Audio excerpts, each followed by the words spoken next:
Hello dear, आज हम लोग क्लास 8 की पोएम डैफोडिल्स जो कि नेचर पोइट हैं विलियम वर्ड्सवर्थ के द्वारा कंपोज किया गया है। ये पॉइंट आप ज़रूर नोट कर लीजिएगा कि विलियम वर्ड्सवर्थ क्या है। विलियम वर्ड्सवर्थ इसके पोइट हैं और वे एक नेचर पोइट भी कहलाते हैं क्योंकि इन्होंने ज़्यादातर अपनी पोइट किन पे लिखा है, नेचर पे लिखा है। तो चलिए आज हम लोग डिस्कस करते हैं डैफोडिल्स पोएम के बारे में, इसका एक्सप्लेनेशन देखते हैं। अगले वीडियो में हम इसका एमसीक्यू क्वेश्चन भी कर लेंगे जो कि आपके एग्ज़ाम के लिए अति महत्वपूर्ण होने वाला है। चलिए देखते हैं इसके लाइन बाय लाइन। पहला इसके टोटल सिक्स लाइन्स के 4 स्टेंजा है और 4 स्टेंजा के हम एक एक स्टेंजा पहले इंग्लिश में पढ़ेंगे, उसके बाद उसके हिंदी मीनिंग को देखेंगे। ओके, चलिए देखते हैं पहला stanza. I wandered lonely as a cloud that floats on high over vales and hills, when all at once I saw a crowd, a host of golden daffodils beside the lake, beneath the trees, floating and dancing in the breeze. यहाँ पे ध्यान रखने की बात यह है beside the lake और trees, beside the lake और ट्रीज। बिसाइड द लेक मतलब कि लेक मतलब होता है झील, झील के किनारे, और बीनीथ द ट्रीज मतलब पेड़ के नीचे। चलिए इसका हम लोग हिंदी देखते हैं। इस स्टेंजा का हिंदी मीनिंग होता है मैं घूम रहा था अकेला एक बादल की तरह। देखिए इसकी हिंदी इंग्लिश में क्या लिखा है। I wandered on lonely as a cloud, मतलब कि मैं घूम रहा था अकेला बादल की तरह। That floats on wheels and hills, Hindi में क्या लिखा है, जो तैरता है घाटियों और पहाड़ों के ऊपर। कवि डैफोडिल्स के बगीचे में गया है और अपनी खुशियों को जाहिर करने के लिए क्या है, फूल को, डैफोडिल्स फूल्स को क्या बनाया है, इसमें आधार बनाया है। उसके आधार पर यह कविता कंपोज की गई है। चलिए देखते हैं। जो तैरता है घाटियों और पहाड़ों के ऊपर, जब अचानक एकाएक मैं देखा एक झुंड। क्या कवि देखता है कि एकाएक अचानक से क्या देखता है, एक झुंड देखता है।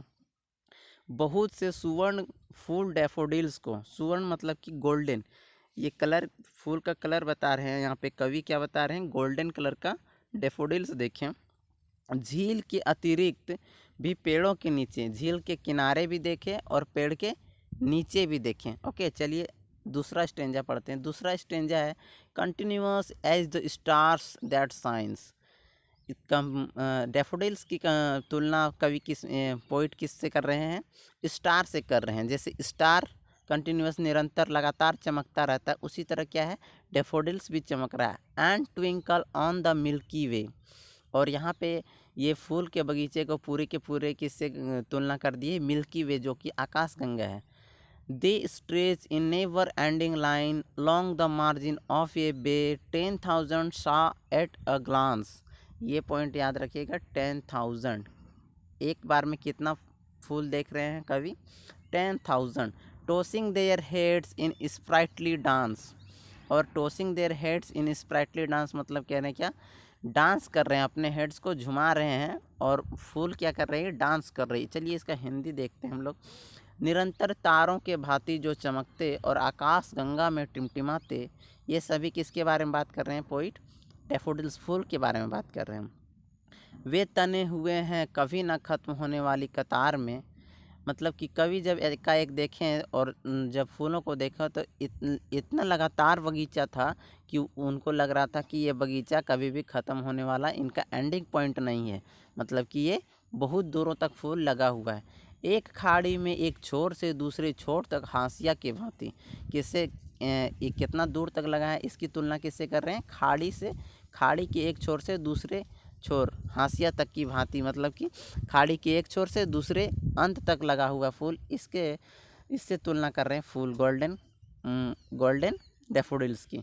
10,000 मैंने देखा एक ही नज़र में, और उनको लगता है क्या, एक बार में कितने फूलों को इन्होंने देखा, 10,000 फूलों को देखा, जो प्रफुल्लित होकर सर पटकते नाचते रहते, और उनको क्या लगता है, स्प्राइटली डांस कर रहे हैं, मतलब कि सर अपना पटक पटक के क्या कर रहे हैं, नाच रहे हैं। चलिए तीसरा स्टेंजा देखते हैं।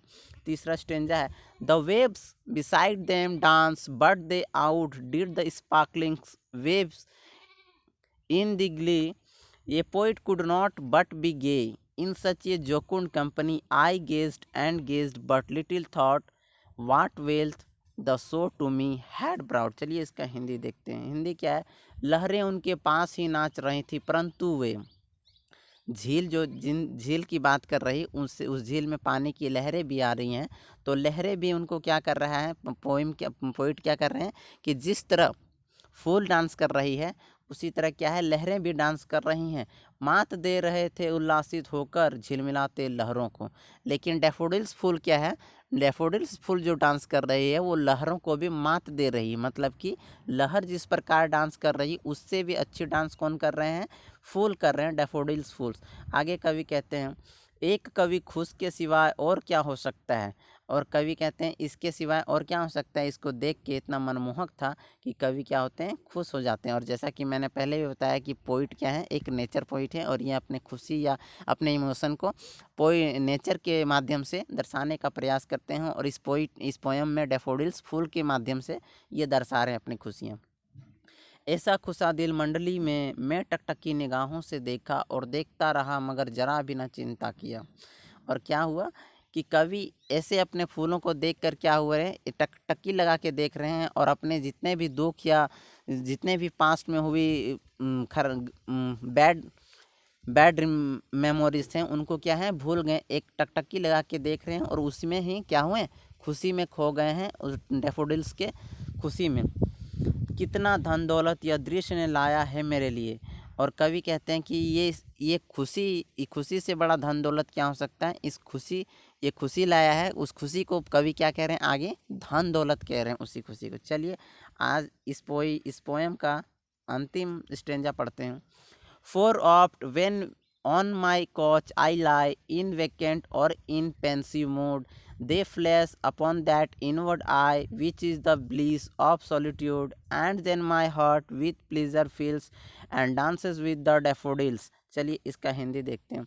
अक्सर जब मेरे सोफे में मैं विश्राम लेता हूँ, क्या बोलते हैं आगे, कवि बोलते हैं कि अक्सर जब मेरे सोफे में मैं विश्राम लेता हूँ, आगे की बात करें कि जब मैं विश्राम करता हूँ, विचार शून्य अथवा चिंता प्रायण भाव दशा में, मतलब कि जब उनका क्या होता है, विचार शून्य हो जाता है, चिंता प्रायण हो जाते हैं, वे दमक उठते उस अंतरस्थ निगाह में जो है एकांत जगह का परम आनंद।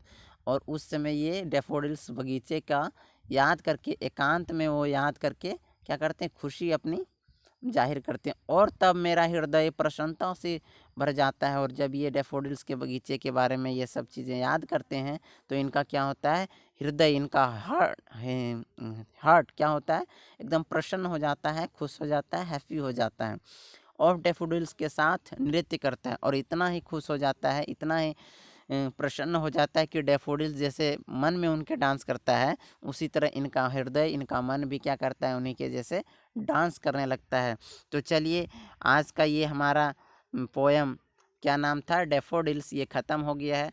और अगले वीडियो में हम इसी पोएम के क्या करेंगे, MCQ लाएंगे जो कि बहुत ही इम्पोर्टेंट होने वाले हैं। ये आप याद रखिएगा, इस डैफोडिल्स के कंपोज़र या पोइट कौन है, विलियम वर्ड्सवर्थ, विलियम वर्ड्सवर्थ हैं, विलियम वर्ड्सवर्थ।